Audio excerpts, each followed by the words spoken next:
Le premier exercice à faire lorsqu'on a un problème d'épaule, c'est celui-là, l'exercice en vibration, en maintien. Voilà, donc là, c'est ça, quand tu as un problème d'épaule, peu importe que ce soit un problème antéro-supérieur ou postéro-supérieur, tu as une tendinite d'épaule, c'est ça qu'il faut faire. Donc voilà, tout simplement, de la vibration. Moi, je vais faire ici, en R1, R2, hop, R3, dans ces trois positions qui sont dites les positions physiologiques d'épaule et qui vont permettre de stabiliser en vibration.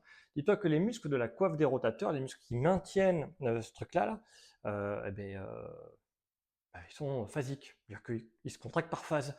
Donc ils ne sont pas toniques, ils sont phasiques. Donc si vraiment, si tu fais ça, tu travailles le deltoïde. Si tu fais ça en vibration, c'est les muscles d'épaule qui bossent. Donc là, je montre comme ça. Et après, je le fais de l'autre côté. Donc là, tu ne le vois pas, mais c'est la même position de l'autre côté. Ici, c'est vraiment le subscapulaire qui va travailler. Je me tourne de l'autre côté. On va dire que c'est comme ça. Ce sont les rhomboïdes et l'infraépineux qui va travailler.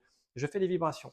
Bon, toute l'astuce, c'est la même position. Je te le montre là parce que c'est plus facile et que j'ai mis mes caméras ici, mais tu vois, il faut se décaler pour mettre de la pression, la main un peu à l'intérieur et vibrer. Et c'est la même position de l'autre côté, sauf que l'élastique il tire de l'autre côté. L'autre côté sera beaucoup plus dur pour les muscles infraépineux et ronds. Après, tu peux faire ici, voilà, pour maintenir, et en R3 aussi.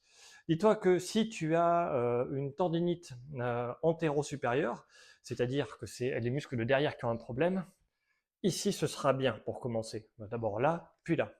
Et si tu as une tendinite postéro-supérieure, il y a des problèmes de devant, c'est peut-être trop compliqué ce que je dis, hein, mais il faudra commencer ici avant d'être là. Je sais pas si tu vois. En gros, ça a un problème au test, t'as mal ici, là, quand tu fais les tests.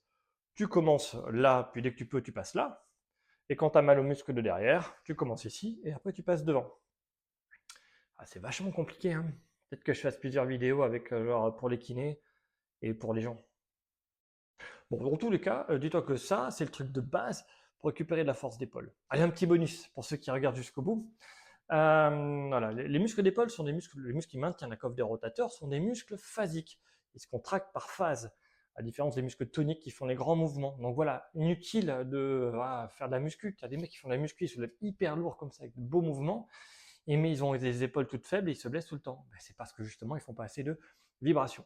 Et il faut travailler dans les amplitudes extrêmes. Alors au début, quand tu es blessé, que tu as une tendinite d'épaule, tu vois, ici, là, c'est très bien. Mais après, l'exercice final pour ceux qui sont très forts, c'est là, dans des positions vraiment, une genre de queue de poisson, tu vois, avec une vibration comme ça. Je te le montre par derrière, c'est ici. C'est une rotation d'épaule. C'est hyper dur à faire. Voilà, il faut récupérer la stabilité, la capacité de maintien en vibration dans des amplitudes extrêmes. Et c'est là qu'on redevient normal. Donc voilà, je divague, j'arrête là.